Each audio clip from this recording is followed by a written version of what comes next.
Assalamualaikum warahmatullahi wabarakatuh. Puji syukur kehadirat Allah Subhanahu wa taala serta selawat beriring salam kepada junjungan alam Nabi Muhammad SAW. Saat ini kita telah sampai pada modul 3.1 yang memuat materi pengambilan keputusan sebagai pemimpin pembelajaran.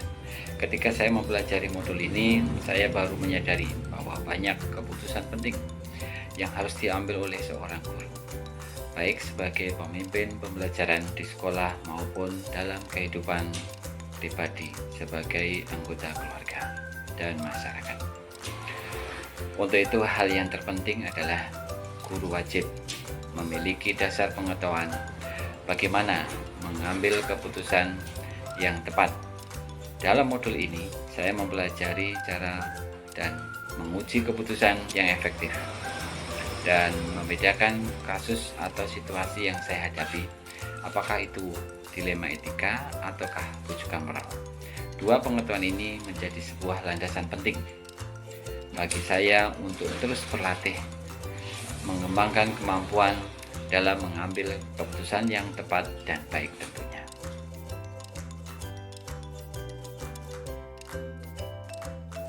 Apa rencana ke depan dalam menjalani pengambilan keputusan yang mengandung unsur dilema etika?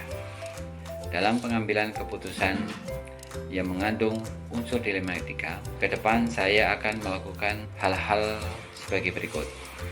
Langkah pertama, saya akan menganalisis apakah masalah yang saya hadapi termasuk dilema etika ataukah rujukan moral.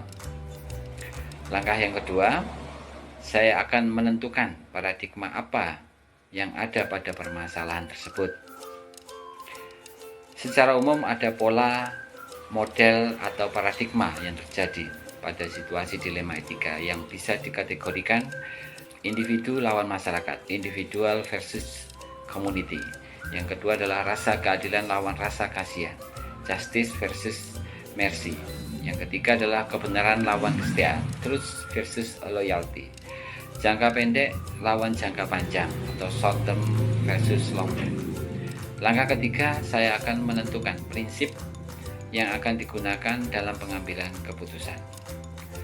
Prinsip-prinsip yang dimaksud diantaranya yaitu ada 3. Yang pertama, prinsip berpikir berbasis hasil and based thinking. Yang kedua adalah prinsip berpikir berbasis rasa peduli, care based thinking. Dan yang ketiga adalah prinsip berpikir berbasis peraturan atau rule based thinking. Kemudian langkah yang keempat, saya akan menguji keputusan yang saya ambil melalui 9 langkah pengambilan dan pengujian. Langkah-langkahnya adalah sebagai berikut. Yang pertama adalah menentukan nilai-nilai yang bertentangan pada permasalahan yang sedang dihadapi.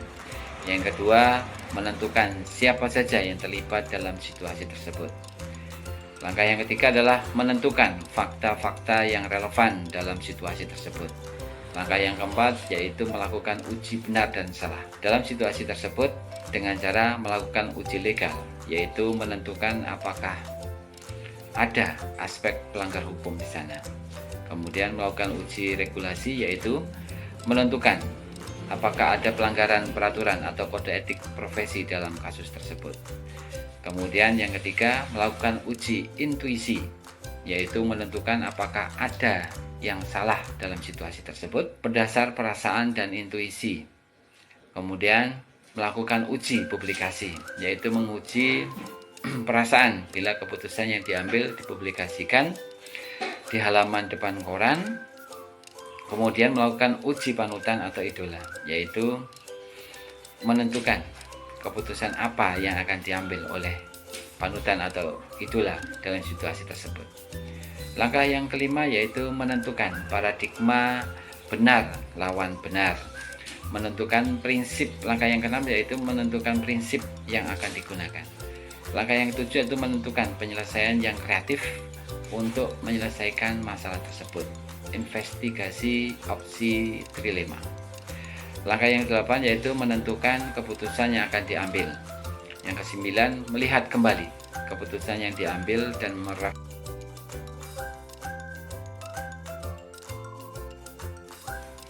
bagaimana Anda bisa mengukur efektivitas pengambilan keputusan Anda? Cara saya mengukur efektivitas pengambilan keputusan saya adalah, yang pertama, saya akan menanyakan kepada orang lain terkait keputusan yang saya ambil. Yang kedua, melihat hasil atau efek atau dampak dari keputusan yang saya ambil tersebut, apakah sesuai dengan harapan saya dan pihak yang menjalankan keputusan saya.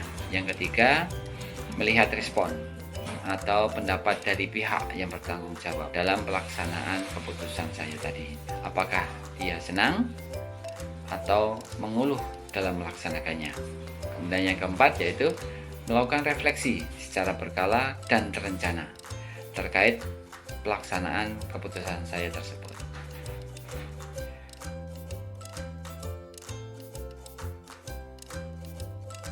Pertanyaan berikutnya yaitu, siapa yang akan membantu atau mendampingi Anda? Banyak pihak tentunya yang saya harapkan dapat membantu dan mendampingi saya dalam memutuskan atau menentukan dalam pengambilan keputusan dari permasalahan dilema etika yang sedang dihadapi.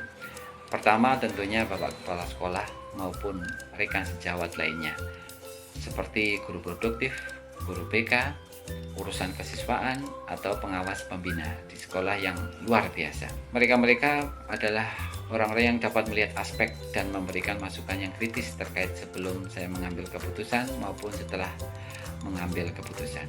Yang kedua, orang tua peserta didik, terkhusus bila mana ada kasus yang dilema etika yang berkaitan dengan siswa. Orang tua memiliki peran yang sangat besar di sana. Saran orang tua dapat membantu saya dan memberikan saran terbaik bagi masa depan anak-anaknya. Yang ketiga adalah pengawas sekolah. Sangat saya harapkan sumbangsih pengalamannya dalam dunia pendidikan.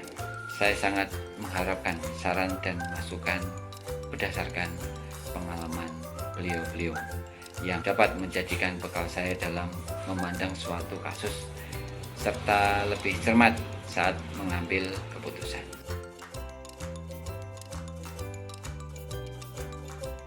Berikutnya adalah bagaimana Anda menerapkan pengambilan keputusan seperti ini pada lingkungan Anda, pada murid-murid Anda, dan pada kolega guru-guru Anda yang lain.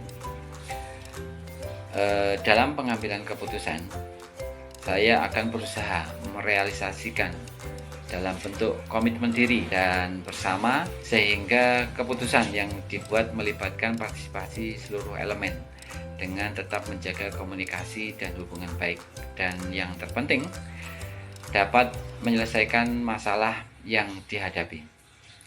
Pemimpin pembelajaran harus bisa membuat keputusan dengan melalui proses dan tahapan-tahapan tertentu agar keputusan yang diambil dapat membawa kebaikan, kepuasan, dan bisa menyelesaikan masalah baik terhadap murid maupun guru-guru lain yang terlibat.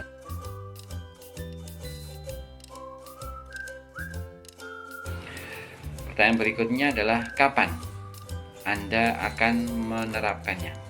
Saya akan menerapkan pengambilan keputusan yang telah saya pelajari di modul 3.1 ini, yakni saat terjadi kasus dilema etika benar versus benar, atau pada saat terjadi kasus bujukan moral benar versus salah di lingkungan sekolah yang menuntut saya mengambil keputusan terbaik.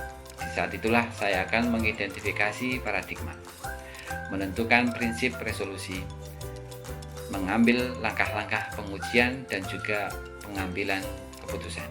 Semoga dengan langkah-langkah di modul 3.1 dapat mengantarkan saya untuk dapat mengambil keputusan yang bijaksana.